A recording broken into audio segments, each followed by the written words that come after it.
My sister's wedding was perfect. White chairs, soft piano, a breeze that touched only the petals. People smiled like they meant it, laughed like nothing ever hurt. I remember holding my wife's hand during the vows. She squeezed once, then let go. Something had shifted. Later, just as the photographer called for the family photo, she leaned close, whispered in my ear, "We have to leave, now." I turned. She wasn't panicked, wasn't upset, just certain. "Why?" I asked. "I'll explain in the car." And that was it. No goodbyes, no explanation. Just the two of us walking out of that sunlit illusion, my wife's heels silent on the gravel, my pulse pounding like a warning. We didn't speak for miles. The road home cut through nothing, just fields, fences, the occasional crow.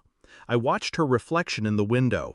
Tense jaw, blank stare, hands folded tightly in her lap like she was holding something dangerous. Finally, she said it. "You really didn't notice?" "Notice what?" "The looks," she said. "The way they touched, the way she laughed around him." Still nothing. She turned to me, eyes sharp. "Your sister," she said, "and your father."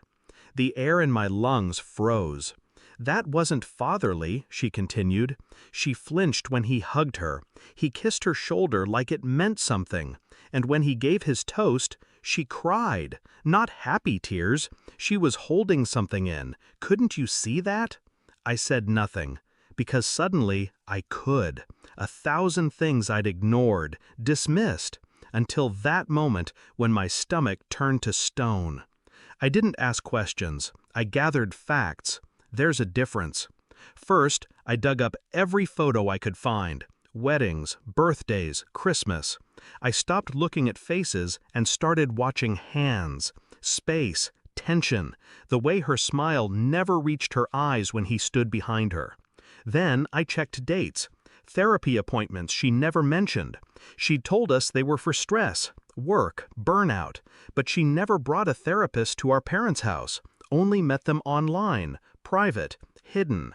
Then came the receipts. My father's bank transfers to an unknown email, monthly, timed. They weren't large enough to raise alarms, but they were regular, like hush money. Still, no confrontation, just silence. And a camera I placed inside the house, hidden behind the mantel clock, because I needed proof. 3 days later, I watched the footage. My father in the living room, my sister across from him. She was trembling. He leaned in, said her name like a threat. Low, calm, measured. "You will not ruin this family." Her voice cracked. "You ruined it the day you touched me." Silence. Then a smile, his, thin, controlled.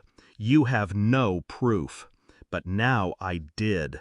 I printed the video stills, captured the audio, compiled the bank records, every grain of rot. Then I sent them. To my mother, to my sister, to the police, to the press, all at once. I called him, asked him to meet at the old family cabin, neutral ground, quiet. He came. Of course he did. Still wearing that patriarch mask, like he thought I didn't know the man underneath. I said nothing when he arrived, just slid a folder across the table. He opened it, paused. His face didn't move, but his eyes, they pleaded. "I did what I thought was best," he said. That sentence broke something in me. I stood, walked to the fireplace, lit the match, dropped the original tape into the flames. He watched it burn, smiling, until I said, "That was a copy." I turned to leave.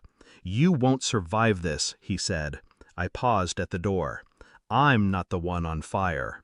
He's in custody now. The press won't stop calling. My mother claims she never knew. I believe she chose not to. My sister doesn't speak much these days, but when she does, she says my name like it means safety again. I sleep beside my wife without nightmares now. She saw what I didn't. She didn't walk away. She pulled me out. Sometimes justice isn't loud. It's cold, relentless, calculating.